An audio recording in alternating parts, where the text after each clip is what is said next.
In the previous episode, we started our journey towards 85 Slayer, aiming to achieve the iconic Abyssal Whip.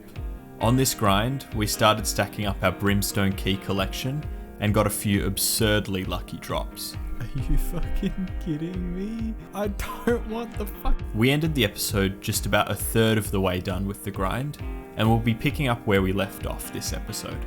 To supplement our Slayer grind, we also sought a number of melee gear upgrades for the account, achieving climbing boots, a fire cape, Let's go. and the Berserker ring.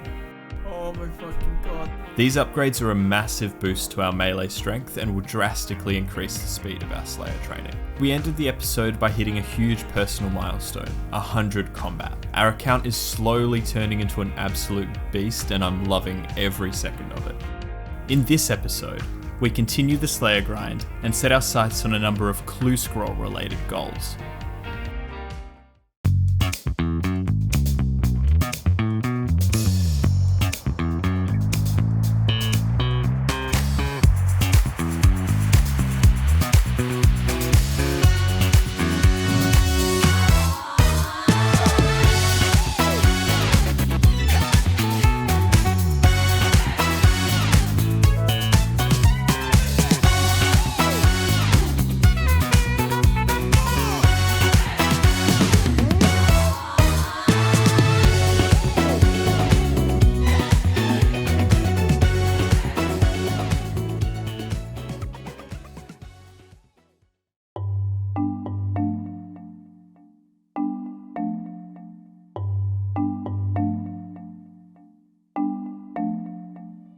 Before we get too far into Slayer, there's one more thing that I need to do first, and that's Nightmare Zone. Nightmare Zone is a minigame where you take on quest bosses that you've already fought before and defeated. With the points I earn from Nightmare Zone, I can imbue some of my equipment and increase their bonuses, and the most important of these is my Berserker ring.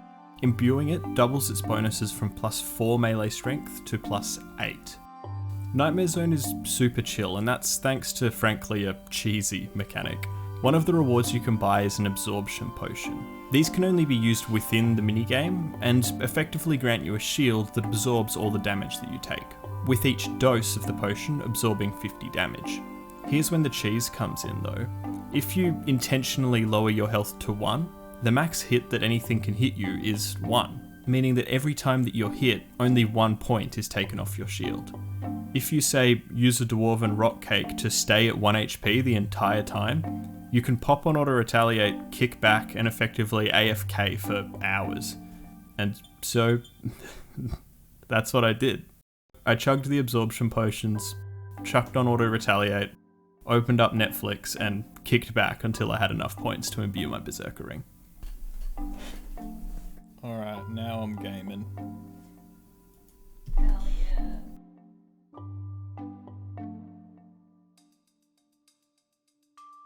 Holy shit. That is our penultimate Dr. Jekyll random. One more Dr. Jekyll random and we will be ready. Oh my god, I didn't have the recorder on. Fuck. Okay, well, you'll have to take my word for it because I don't think there's any other way in the game with this Herblore level that I could have got this potion. And I am now missing another Torsil in my inventory.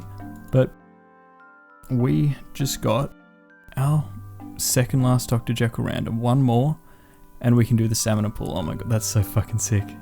Oh, let's fucking go. We're so close. Holy shit. Oh my god, I'm so excited. Alright, so I'm just making my way over to Varrock to get this noted and I'm about to chuck it in the looting bag to join the other ones. And holy shit, I can already taste the stamina pool. It's so close. Been waiting so fucking long for this, but we're nearly there. Oh my god, that's so nice. Hell yeah, one fucking more Dr. Jekyll, and then I can ignore his ass for the rest of time. Holy shit, that's so sick. Oh fuck, let's go. Come on, watch him wait like 30 years before coming again though. Alright, no, I'm not gonna jinx it. Next random will be Jekyll, I bet.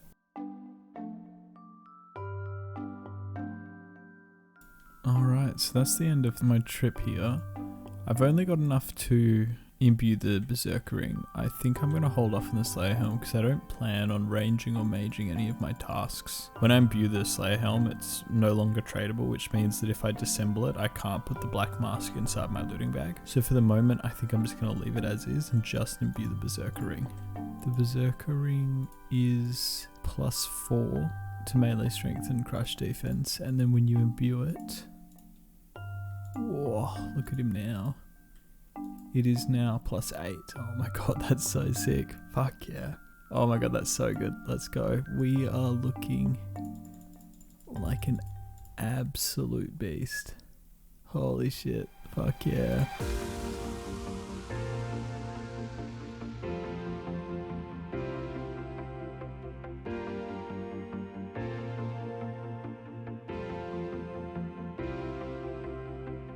After finishing off our final melee upgrade, we hit the ground running with our Slayer training, heading straight into a Hellhound's task.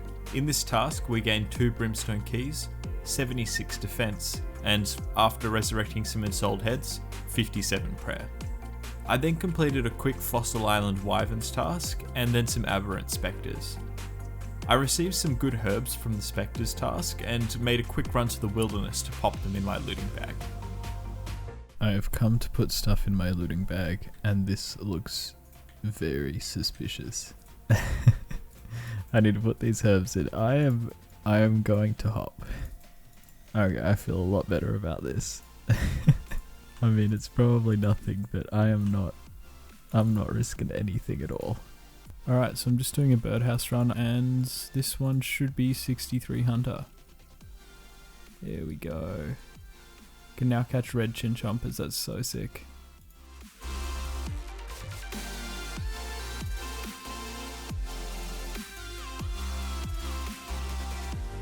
And that is our 75th Brimstone Key. Closing in on the 100 mark. No, that's so nice. Holy shit. Alright, so I've got this mahogany tree here that I'm ready to check the health of and get some farming experience.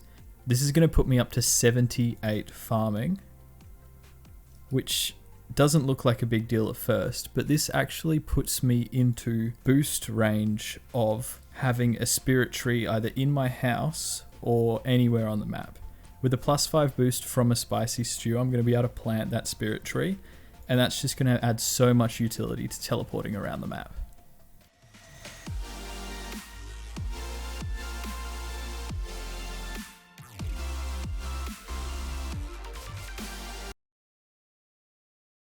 So cool. Oh my god. Holy shit. Oh my god, I did not expect to get a dragon harpoon. That's so fucking cool. And a brimstone key in the same drop. That's fucking crazy. Okay. Does this mean I'm gonna have to train fishing? Fuck. Holy shit. Look at this thing. Holy shit. Oh my god. Alright, so to add a little bit more context to that clip, the Dragon Harpoon it's the most expensive drop from Worms. It's worth like $1 million on normal accounts. And that's because it's like stupidly rare from Worms. And then also because it gives you a 20% increased chance to catch fish compared to the normal harpoon. It can also be upgraded into the Infernal Harpoon or the Crystal Harpoon in the late game. So getting it's just like a really good piece of utility for training your fishing and doing Temperos as well. Because of how rare it is, a lot of people just kind of have to camp Worms until they get it, because Worms are the easiest place to get it, and it's still 1 in 2k drop. It's so stupid, but I did not expect to get the Dragon Harpoon from these, and getting it's just like it's similar to the Dragon Axe I got last episode. I won't keep it forever, but now that I have it, I have a really good reason to go train fishing and do Temperos, so that's definitely going to be on the horizon soon. An actual funny story with this as well. As soon as I got the harpoon, I went and told another guy who was just there killing worms, and he was an Ironman. He told me to fuck off, basically, because he'd been there for 4,000 kills and hadn't got the harpoon. But then, like, a minute or two later, he ran over and did the harpoon spec, and it turns out that he got it like 4 or 5 kills after I did.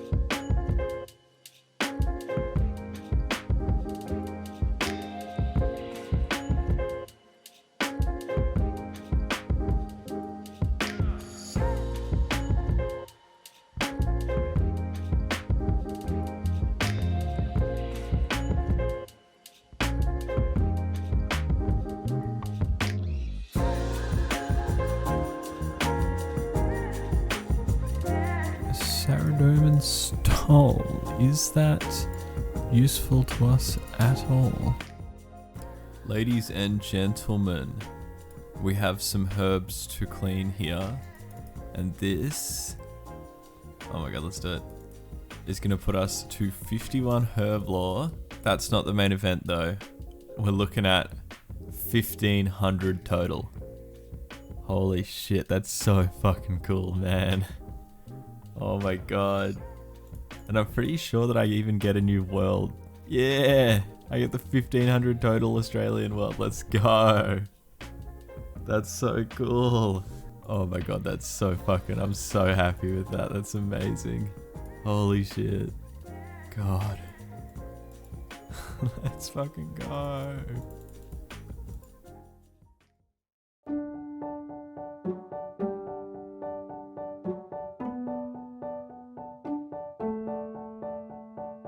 Clue scrolls have always been one of my favourite pieces of content in RuneScape.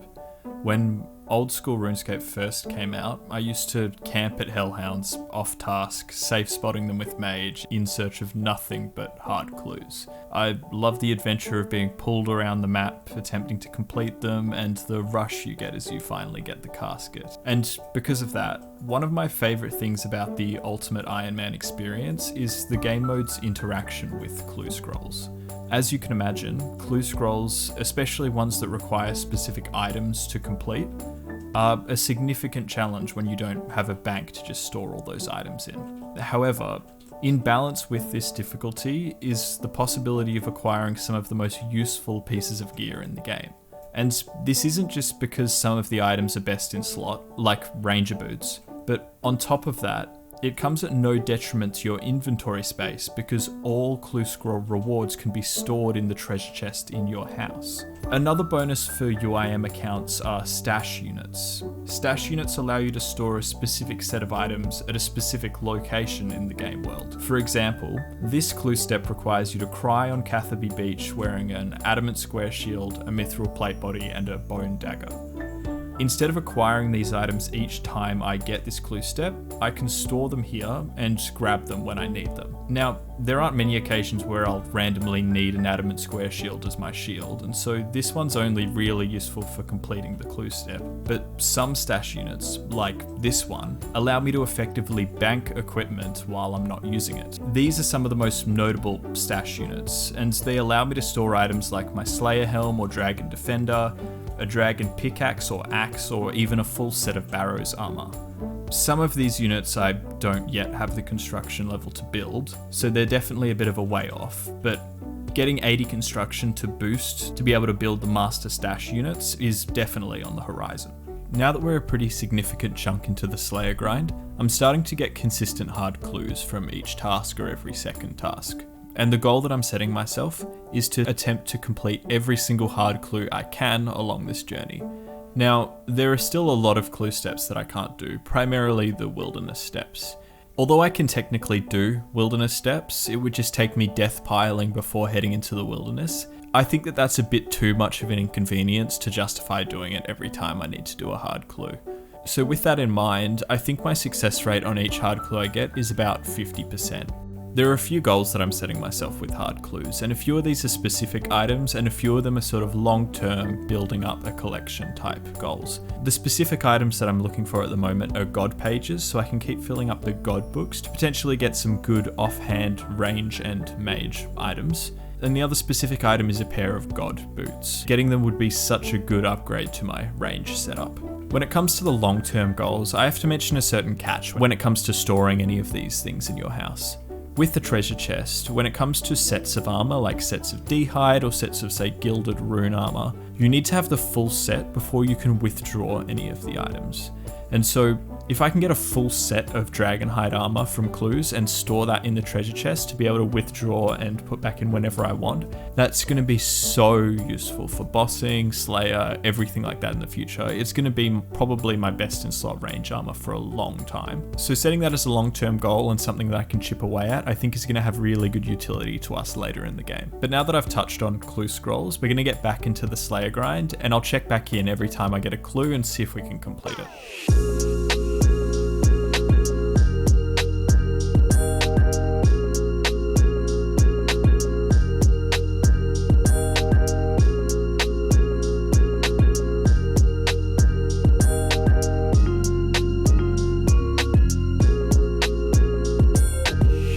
So not much later, we hit 75 Slayer from a Calphite task. This unlocks Gargoyles, which are one of the best money makers that we have access to at this stage in our account. They give a ton of really good rune alchables, as well as the G-Maul, and I think they just drop a lot of cash as well. So this is a really good unlock. I'm super excited to get my first Gargoyle task. I think it's going to be really cool. I've never killed them before.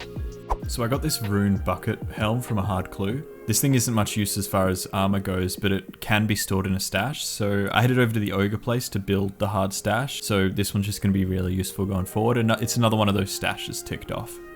While I was doing a Bloodvelds task, I managed to hit 89 strength. I'm going to go for one more level and hit 90 strength before I switch back to training my attack. And then at the following task at Jellies, I managed to hit another big milestone of 90 Brimstone keys, edging closer to the big 100.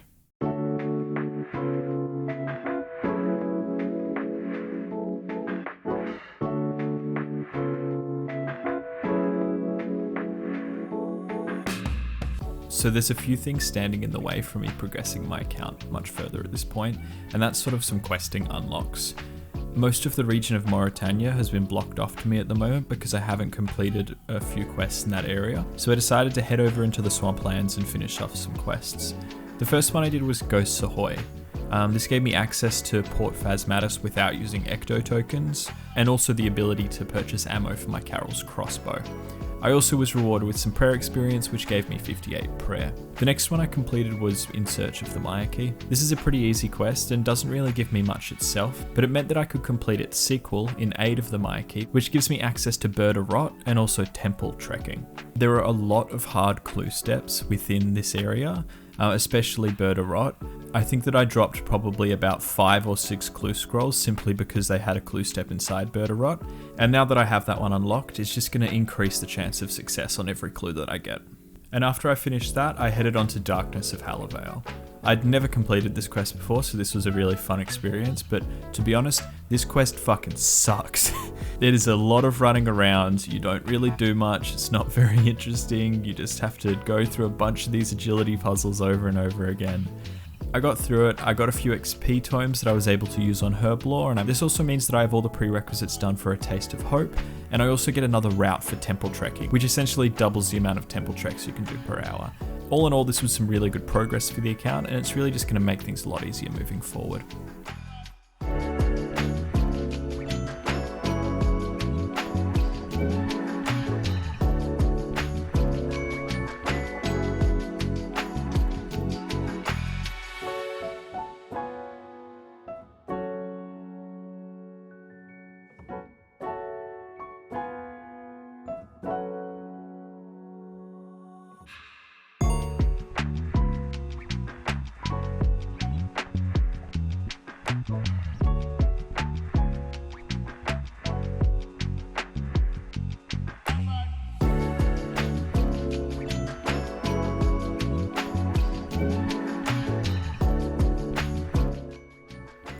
That's the Bandos page I already have. Let's go see if this is the page that I already have, because I know I already have one Bandos page. Alright, let's see which pages we have. No, it's the only one we have. God damn it.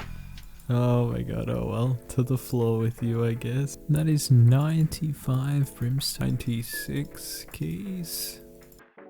Alright, so I've just got my first skeletal wyverns task, and I'm heading over to the Asgardian dungeon to do it. I've never done this before, so I'm actually quite excited.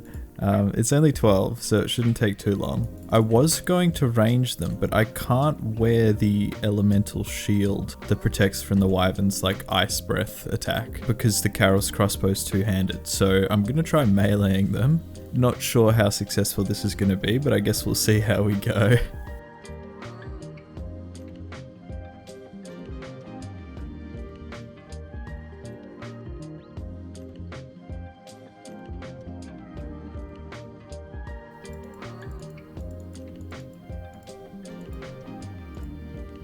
Hey, those magic logs are actually really good. I don't have the woodcutting level to cut magic logs, and you need like 12 of them, I think, for desert treasure. So I've been kind of not able to do desert treasure and unlock ancient magics because I don't have that woodcutting level, but getting the magic logs to drop just then makes that a whole lot easier. That's awesome. Hey, and that's 86 hit points. Let's go. I don't want to make another trip for 1 kill, please. Come on, please don't make me TP out. Just hit.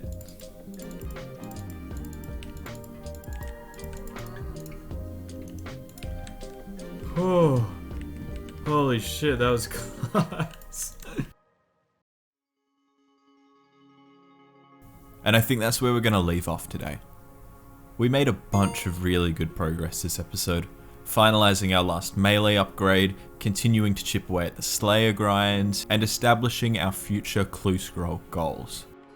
A benefit of this Slayer grind is that it has allowed me to slowly build up a pretty sizable cash stack, and with what I have planned next episode, I don't think it's going to be here for too long. Thanks again for the support that I've been receiving on these videos. I hope you guys keep enjoying the videos because I'm loving making them. At the moment, I'm aiming to release a new episode every 2 weeks, so I'll see you all again soon. And if you're new here and enjoyed it, feel free to like, subscribe, comment, all that stuff. And with that, I'll see you in the next one. Take care.